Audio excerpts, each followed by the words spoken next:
Hi, welcome back to another video. I have recently bought some gouache paints from Taobao and it has finally arrived, so I thought why not review it. This is the HIMI gouache paints from a brand called Miya. I know there are a lot of reviews of this already on YouTube, but I thought I would do one myself from more of an amateur standpoint. As you can probably tell from some of my other videos, I mainly use watercolor. This is kind of my first time using gouache to paint, mainly because I haven't really been able to find gouache paints that are affordable yet good quality.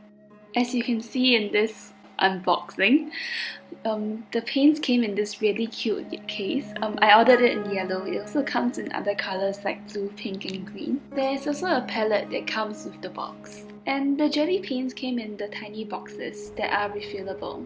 The box with the paints is actually quite heavy and less portable than I thought it would be. I will now be swatching the paints on some really cheap watercolor paper. I was pleasantly surprised that the paints flowed quite easily on this watercolor paper, and it was easily diluted on the paper itself, which I can't actually do with my watercolors, even though this is watercolor paper. Maybe because the watercolors are cheap as well? That's another conversation for another day.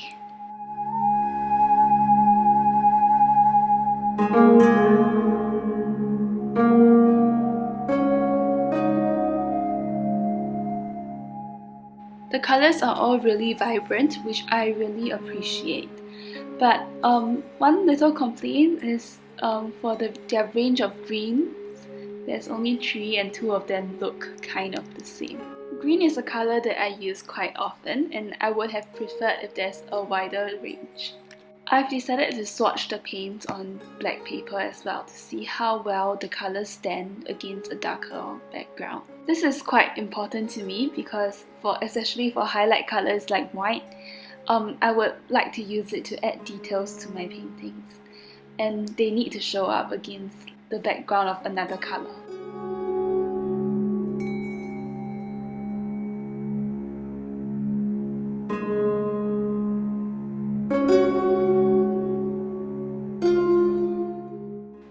Overall, I would say that the colors did not show up as well on the black paper, but the colors typically used for highlights like white and yellow show up pretty well.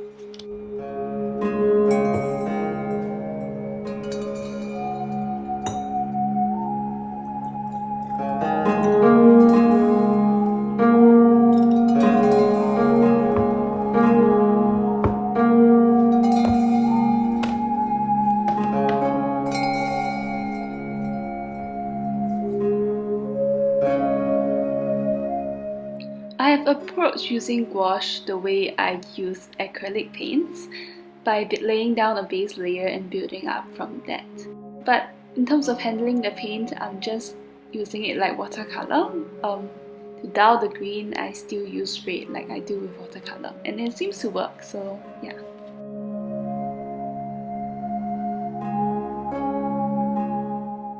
Over here you can see me struggling to paint the 2 sheep. I just really suck at drawing animals. Oh, by the way, the scene that I'm painting today is another from my trip to New Zealand last year. This is a view from Roy's Peak in Queensland. I did not manage to climb to the top. I gave up not even a quarter through, but the view was still great. Anyway, back to the painting. I will now be adding some finer details. Layering the gouache is actually really fun. I would say that it's quite similar to painting with acrylic. Oh, but it is much easier to blend and the effects come instantly, which I really appreciate.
painting in the wildflowers, I realized that while the white on its own shows up quite well against the green background, but once I mix the pink in with it, it does not show up as well.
That's all for this painting. I really enjoyed trying gouache and would likely use it quite often from now on, so stay tuned for more. I hope this has been interesting, and please don't come at me for my lack of skills in terms of gouache. Thank you for watching.